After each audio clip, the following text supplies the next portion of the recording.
Okay, Orlando Wilson here. In this video I want to answer a question somebody asked me reference equipment for close protection services. What do you need? And this gentleman was on about buying bulletproof vests and accessing firearms, etc., etc. Buying a firearm overseas and leaving it with somebody. Usual BS, because they can't have firearms in his home country. If you're working armed, if you're working in a country where you can work armed legally, most countries will have specific rules on what type of firearms you can carry, what weapons you can carry, be it impact weapons, etc. So I'm not going to talk too much about weapons in this video. I think I've got other video up about that. You have to work to the guidelines, the licensing guidelines of the country you're in. I'll leave it there.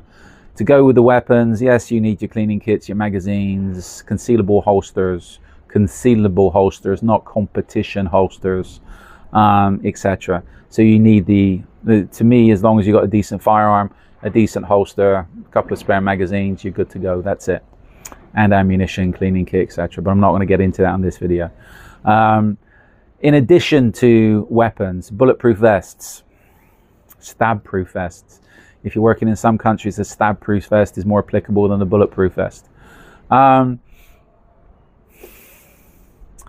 mean, I don't own one. I've never owned one. I've worn them a few times. Where I remember wearing one a long time ago. It was too hot, it was too heavy, so it got binned pretty quickly. Depends where you are, it depends what you're doing. If to wear a body armor every day, it's a pain in the ass, so I would generally say, unless you're a doorman, unless you're a bouncer, unless you're dealing with in close proximity with crowds where you can be stabbed, shot, etc., I wouldn't waste the money on bulletproof vests. And the other thing, traveling internationally, in some places they are restricted. You turn up in some countries with a bulletproof vest, you're going to have problems. Bulletproof, stab-proof.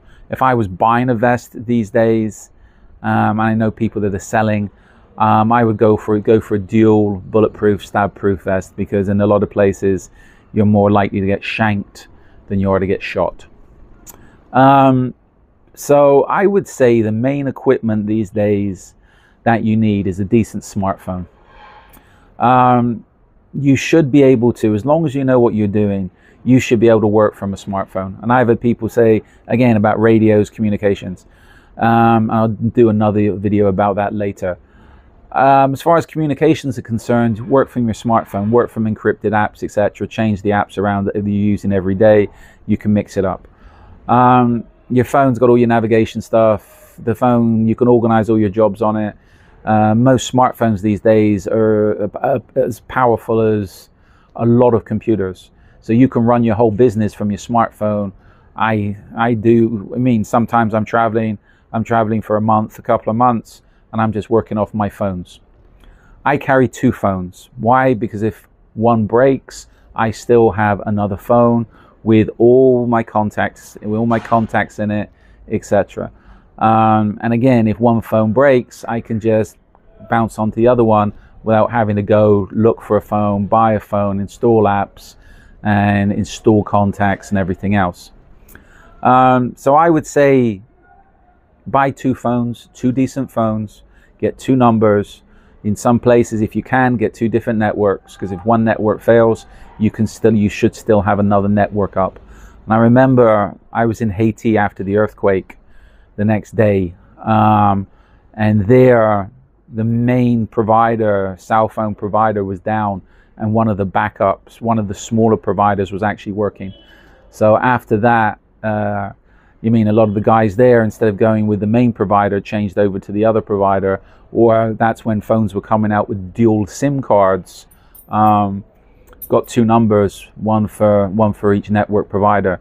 So again, to me these days you need a good, at least, or I would say, get two smartphones, two different numbers, two different providers, and learn how to use the phone and learn how to use the apps.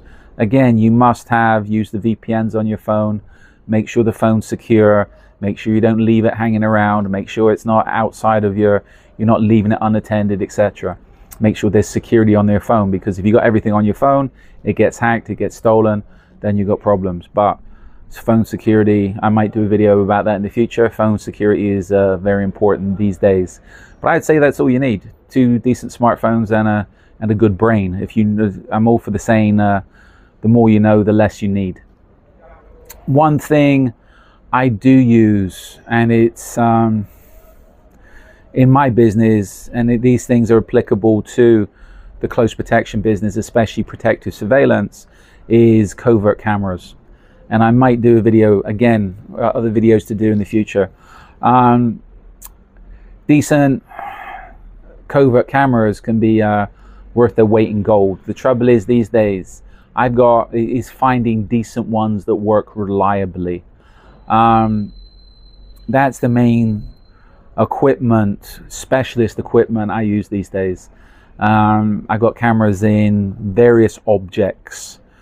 I also carry listening devices, not so much audio recorders, which again, for my business, for what I'm doing, a lot of the times they're very, very handy. And these days you can pick that stuff up pretty cheap, even on Amazon, and they work okay. But the main thing, specialist, that I buy these days, and I would recommend if you're in the serious close protection business, investigations business, is covert cameras. And again, cameras, they're out there in various objects, be it hard drives, thumb drives, etc., etc. They can be very, very handy.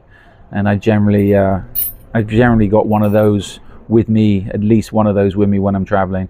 If you're doing anything, the issue is with a lot of those cameras, they're cheap, they're cheerful, and they're not 100% reliable.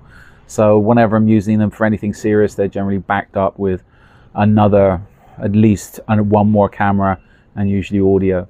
But to me, that's all you need. There's no need for radios, not really radios you can work off your phone, etc.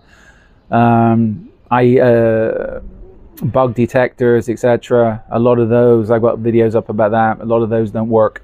You're better off doing a physical search of a location if you're worried about being bugged or changing locations. So that's it. I would say keep it simple, get a decent phone, learn how to use it.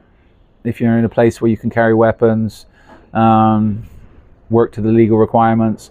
But I would say look into, again, especially for protective surveillance and surveillance, covert cameras. It's a very interesting part of the business which is developing very quickly. It's just finding reliable cameras that actually will work and record.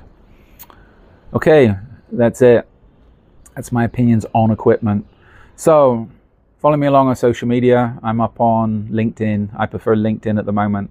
Follow the Risk Inc. page up on LinkedIn. I also have an array of books up on Amazon. We are up on the other usual social media platforms. So follow us along, because we've got a load of videos up. There's a load of content up. I'm changing the websites around at the moment. We're not providing courses. We should be scheduling courses for the next few months. We've been delaying due to work and other commitments, but we should be getting the courses going again within the next 6 months. So for updates on that, again, follow us along on social media. Again, if you have any questions and you're connected with me, feel free to reach out. I'm happy to answer relevant questions. But in the meantime, be good, stay safe, stay out of trouble, and don't go wasting your money on equipment you're never going to use. I've seen people buy a ton of tactical gear and they live in countries where they can't even work armed. So I take it they just like to get dressed up and look at themselves in the mirror, dressed up in their tactical gear, and pretend they're playing SWAT cop somewhere, right? Be good, stay safe, stay out of trouble.